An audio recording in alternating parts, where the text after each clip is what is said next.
Paper எழுதுறே உண்மையா எழுதுறான். அது காசை கொடுத்து எழுதுறேன். அந்த ஐபிசி கொடுத்துருக்கேன் பாக்கல ஐபிசியில கணக்கு இருக்கு போடுவார்.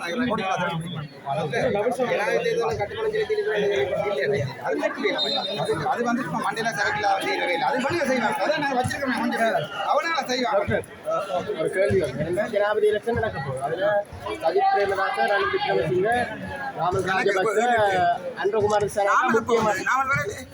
முக்கியமான வேட்பாளர். இதுல எந்த வேட்பாளரை நீங்க ஆதரிக்கிறீங்க?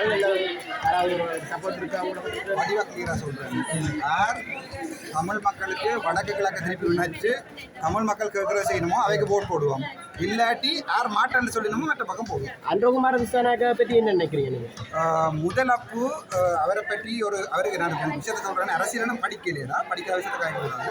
முதல்ல அவருக்கு ஒரு ரன்னிங் ஒன்று இருந்தது. ஆனால் குதிரையில் ஓடி இருந்தவர் அரங்களை முடிஞ்ச பிறகு இப்போ திடீர்னு இப்போ ரோண்டு இதை எடுத்துருக்கேன்னு சொல்லி பார்த்தேன். ஒரு வீடியோ யூடியூப் பண்ணி பார்த்தேன். அதில் ரோண்டை கருத்து கணிக்கும்படி சஜித்துக்கு தான் இப்போ கூட வேண்டு. இப்போ சஜித்துடைய உடைக்கிறது தான் கனவு கருத்து. நான் சஜித் ஐயாவோட கதைச்சிருக்கேன், ஏகேடியோட கதைக்க போகிறேன், ரணிலையோட காய்ச்சிருக்கிறேன். அப்படியே டாக்டரோட எல்லாம் காய்ச்சிருக்கிறேன். ஏகேடி இந்த கொள்கையை நீங்கள் புரிஞ்சு கொள்றீங்களா? இப்படிதான் எல்லா நேரம் அடிச்சடிச்சு எல்லாத்தையும் செய்யலாது தானே. நாங்கள் திருப்பியும் 30 வருஷம் போருக்கு போய் நிற்கக்கூடாது. திருப்பியும் அடிப்பாடு துவக்கண்டா இப்போ ஏழுமோ இல்லை மண்டையை பாய்க்கணும். யார் மண்டையை பாய்க்கிறதுக்கு ஜெனுவினான ஆளான்னு பார்த்து நாங்கள் போட்ட போடுவோம்.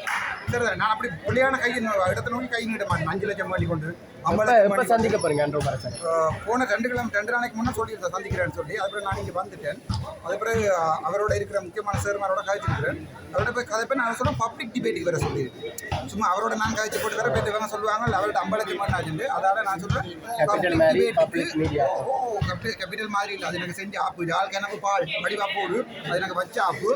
எனக்கு அப்படி அரசியல் தெரியாது. ஒருத்தன் கூப்பிட்டான், நான் போய் கதைச்சேன். இப்படி செய்யலாம் செஞ்சு விட்டாங்க கடைசியா. அதுக்கு பிறகு இந்த வீடியோ பார்த்தீங்கன்னா தெரியும், எல்லாம் நீட்டாக கொடுத்துருக்கேன். நீங்க போனதுக்கு அப்புறம் தான் கேபிட்டல் ஃபேமிலியோட பொலவாசியே கூடுங்க. பரவாயில்ல, அந்த காசுல கூட கொஞ்சம் தண்ணி அடிச்சு எனக்கு சந்தோஷமா அடிக்க சொல்லி வடிவா சாவச்சேரி ஹாஸ்பிட்டல் எப்படி இருக்குன்னு நினைக்கிறீங்க?